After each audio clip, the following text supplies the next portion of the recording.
Szerintem előbb van a gyakorlat, és mindig utóbb a rendszer, ami így kialakul egy gyakorlatból. És egyszer csak észrevettem, hogy minden munkámon 2 darab valami van. 2 darab csésze, mindez még a főiskolás évek alatt.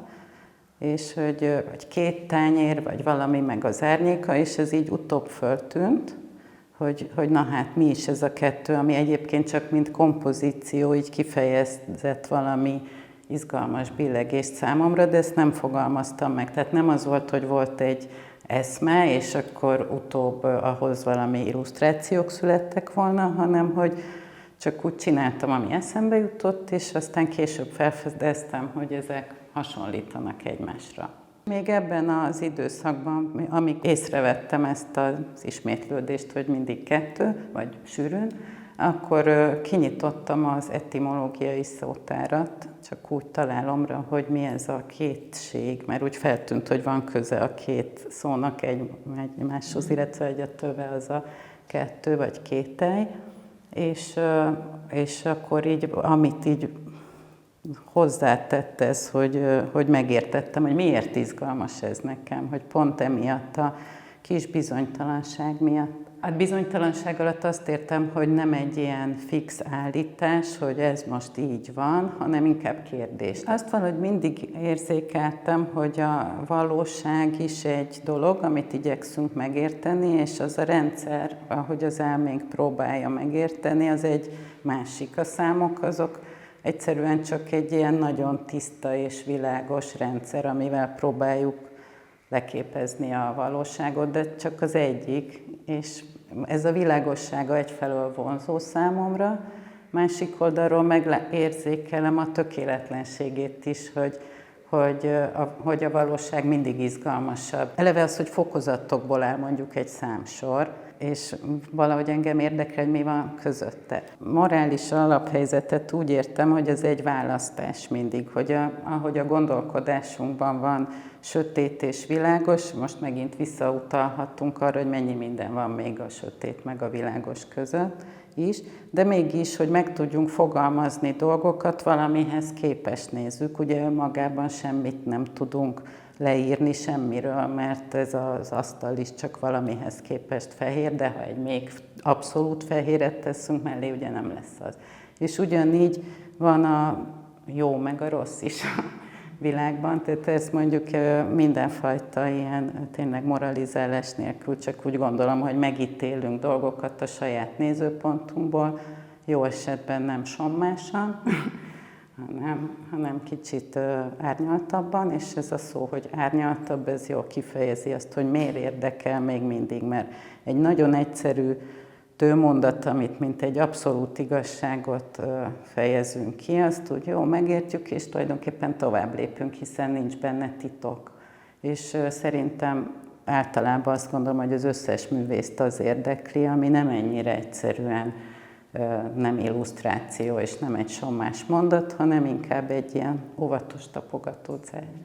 Hogyha nem így lenne, akkor tulajdonképpen megcsinálná az ember a világ megoldó képletet, és onnantól kezdve nem lenne oka, hogy tovább ügyköljön. Én minden kiállításra mindig úgy gondoltam, mint egy külön egységre, mint mondjuk, ha a nyelvi példával élünk, egy mondat, amiben az egyes művek a szavak. És emiatt ugye nem mindegy az, hogy mi hova kerül, meg mi kerül egyáltalán be, és mit hagyunk el.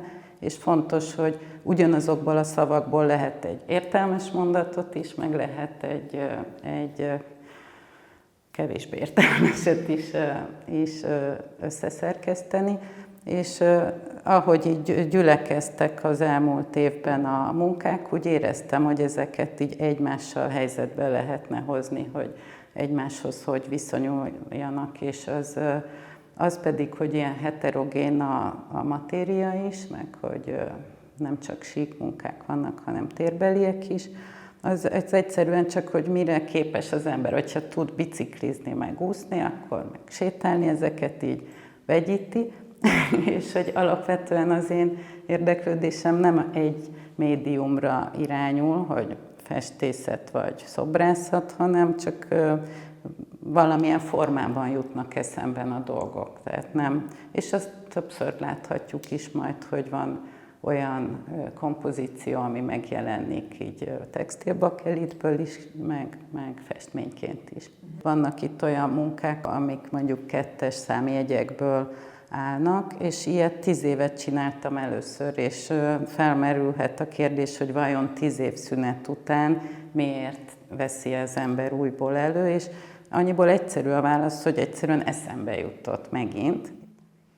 Térbeli munkálkodás az a gipsz öntvényeimmel kezdődött, ami úgy jutott eszembe, hogy volt olyan festmény, aminek az számomra az értelme, hogy egy pont felé törekedjenek a dolgok, hogy irányuljanak felé az egy felé, és aztán így egyszer csak eszembe jutott, hogy mi lenne, hogyha ez az egy így kiemelkedne a fal síkjából, és így született az első gipszöntvény. Ez egy kicsit tényleg olyan, mint mondjuk a járás, hogy az ember az egyik lábát teszi a másik után, tehát nem az történt, hogy én kitaláltam, hogy én ezentúl már nem csak festek, hanem majd ezt, meg mindenféléket, hanem az egyik munka fölvetett egy másik lehetőséget igazából. Tehát azt hiszem, hogy az nagyon, nagyon lényeges, hogy majdnem mindig úgy indul az ember neki bármilyen új munkának, hogy mi lenne, ha ez a fajta szabadság, illetve kíváncsiság, azt hiszem, hogy minden művésznek úgy képzelem legalábbis, hogy mások is ebből, ez hajtja őket, hogy mi lenne, ha lenne egy ilyen munka, és végül is ez csak akkor derül ki, tehát ez nem olyan, mint a sakk, az abban különbözik például a művészet, hogy azt ott lehet lépéseket előre ki lehet találni, és már nagyon okosaknak. De itt mindig van a meglepődésnek egy lehetősége, ami számomra nagyon fontos, még ha lehetőleg pontosabban is képzelem el, hogy mondjuk mi legyen azon a vásznon, akkor is meglepődök. A valóság mindig izgibb, mint amit elgondol az ember. Igazából annak, hogy vannak ugyanarról a hasonló témáról különböző médiumban, annak egyszerűen annyi az indoka, hogy miért ne. Tehát, hogy nincs ellenérv, vagy ellenok, hogy miért ne lehetne, ha módonban áll, és itt visszakanyarodunk ahhoz, hogy azt gondolom, hogy amiatt űzi valaki ezt a szakmát, hogy szabad legyen bármit, ami eszébe juthat, és megteheti, azt megtegye. És egy kicsit azt gondolom, hogy másokat is ezért érdekel. Mert hogy az biztos érdekes kívülről is, hogy mit csinál valaki, amikor csak azt csinál, amit akar. Megfigyeltem, hogy sokszor inkább talál az ember, mint sem keres. Ugyanúgy, ahogy a korábban említett etimológiai szótárhoz egyébként nem célirányosan mentem be valahova, hogy nekem most ez kell, hanem ott volt egy könyvespolcon a szemem előtt, és levettem. Ugyanígy történt a bakelittel, hogy sétáltam az utcán, és megálltam egy vonzó kirakat előtt, amiben gumiabroncsok, meg kávéfőzők, csirkehálók, ilyesminek a különös elegye volt, és volt tekercsben egy vékony textilbakelit lemez is. És az első gondolatom egyébként az volt, hogy a konyhapultomat borítanám vele. És aztán később jutott eszembe, hogy azokat a már meglévő gipszformákat, amikről beszéltünk, hogy hiszen lehetne ebből csinálni. Egyébként a bakelitek kapcsán nekem ami érdekes, vagy fontos, az az, hogy ezek nem egy borítások, tehát ez nem ornamentika, hanem ez maga a váz. Ezekben nincsen belül egy tartószerkezet, amit így mondjuk bevakolnék egy nemes vakolattal mondjuk ezzel, hanem pusztán maga ez a váz. Tehát, hogy ez nem egy látszás vagy tűnés, nem tudom pontosabban fogalmazni, hanem hogy ami látszik, az maga a váz.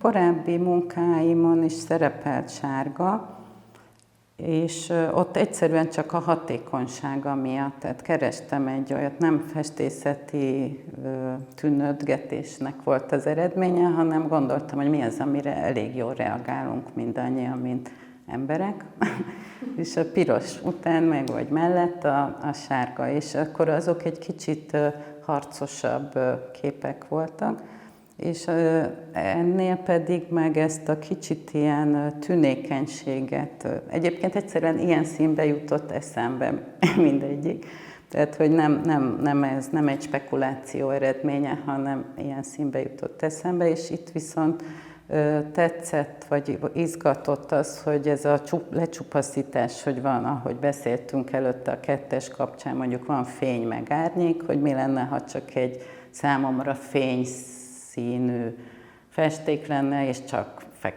feketével. És aztán, ahogy a festék bekeveredik a felületen, ott meg kialakulnak a keveredéssel különböző tónusok, sőt színek is, mert ha sokáig kenegetem, akkor bezöldül. De hogyha úgy tekintek a tájra, amire, ahogy egyébként csak a városi ember tekint, aki nem él benne, de ugye megkapó a szépsége is, meg amiatt, hogy nem vagyunk én nem vagyok sajnos hozzászokva a látványához, emiatt, mikor szembeötlik, akkor hajlamos az ember úgy érezni, annyira intenzív az élmény, hogy ez a világ maga. És az teljesen mindegy ilyen értelemben, hogy mondjuk itt ez pontosan földrajzilag hol készültek, vagy számomra mindegy volt, ahol történetesen jártam, és csak ezt a világnak, ezt a jelenségszerűségét, ezt szerettem volna így ütköztetni azzal a kicsit ilyen exaktabb játékkal, hogy miért ne állhatnának ezek ilyen arab kettes számjegyekből, kicsit, mint egy impresszió. Ennyiből, hogy ez a két dolog, kicsit, mintha két nyelvet beszélne az ember egyszerre, és az így összeolvadna. Előbb születtek a 2-es tájképek, akkor megint csak, ahogy korábban utaltam rá, hogy sokszor utóbb van egy önreflexió a saját munkára, észrevettem, hogy hopp, csináltam 3 tájképet, és elkezdtem tűnődni ezen, hogy hogyan lehetne még ezt a fajta kis bizonytalanságot, hogy érezzük, hogy így a világban vagyunk vetve, de azért nem tudhatjuk, sőt, biztosan tudhatjuk, hogy nem objektíve érzékeljük és tökéletesen, és nem megérthető igazán számunkra is. Ezt a fajta bizonytalanságot gondoltam, hogyha egy horizontot megismételek még egyszer, akkor ugyanaz a kérdésszerű helyzet áll elő, mintha 2-es számjegyekből lenne. Kicsit úgy, mint ahogy az emberi elme a tükörképe a világnak, vagy abban megjelenik a világ az elménkben, ugyanígy egy festmény is tulajdonképpen egy ilyen leképezés. A legtöbb tárgy, amit itt látunk, az tükörszimmetrikus, tehát ugyanúgy ez a tükör, egyébként a 2-es, az a tükörhöz is nagyon kötődik, hogy ott nagyon látható ez a megkettőzése a körülvevő valóságnak, és ezek tükörszimmetrikus tárgyak, de nem szabályos testek egyébként, tehát, hogy itt is van egy kis nem egyértelműség, tehát, hogy valahogy mindig is szerettem volna kerülni az ilyen nagyon, nagyon sommás, nagyon elvi megközelítést, mert szűkösnek érzem, tehát amiatt úgy egy kicsit kalandosnak tűntek. Az elmúlt hónapokban felfigyeltem egy 17. századi olasz grafikusra, aki rabul ejtett, Bracelli, és neki van egy grafikai sorozata, ahol mindig párban álló figurák, amik kicsit, mint a közismertebb Arcimboldo, valamilyen tárgyak sokaságából állnak, mondjuk láncszemekből például, de figurákat sejtetnek. És pont ez a fajta sejtetés, ami itt oda kapcsolódhat akár a 2-es számjegyes képekhez is, hogy végül is ott is csak így sejtetni egy érzetet szerettem volna, hogy olyan tájszerű legyen, ez nagyon megtetszett, és aztán megtetszett ez a fajta, ugyanez a tézis-antitézis játék, hogy az egyik áll, a másik ugyanazt a világot fejjel lefelé nézi, és egyszerűen csak játékosnak tűnt, hogy miért ne legyen. Nagyon érdekelt, hogy például ezt meg lehet-e bakkelitből csinálni, mert ennek egy nehezebb volt a kiszerkesztése, mint a geometrikus formáknak. Minden műtárgy esetében nagyon fontos, hogy mekkora. És eleve azt hiszem, hogy nekem sokszor például a festmények egy méretben jutnak eszembe, tehát rögtön úgy képzelem el egy bizonyos méretben, és utóbb kíváncsi vagyok, hogy milyen lenne másik méretben. A különbséget valahogy úgy tudnám megragadni, hogy mondjuk ha az ember egy nagy kutyával, nagy csaholó kutyával találkozik, vagy egy csivavával, hát mondjuk nem mindegy az az érzet, amit kivált. Tehát egy nagyobb, az mindig eleve nagyobb teret hasít ki, vagy nagyobb területet hasít ki a térből, viszont kevésbé intim, és hogy ami kicsi, ahhoz közel kell lépjünk. Mondjuk egy miniatúrát csak pár centiről tudunk megszemlélni, viszont emiatt, hogy fizikailag közelebb kerül hozzánk, ettől sokkal intimebb viszonyt alakítunk ki vele, és engem nagyon érdekelt az, hogy rögtön, amikor ezek a formák eszembe jutottak, hogy mennyire más, milyen, hogy teljesen ugyanaz, de hogy például fotó egy reprón, ugye nem tudnánk megmondani, hogy melyik vagy nehezen tudnánk megmondani, hogy melyik vagy mekkora, de hogy a valóságban más hozzá a viszonyunk, meg a tér is számított, hogy a Parthenon frízterem, azt mindig is egy lenyűgöző térnek tartottam, és már régóta nagyon is érdekelt, hogy milyen lenne egy nagyobb teretbe lakni, és egy nagyobb térbe helyezni nagyobb tárgyakat.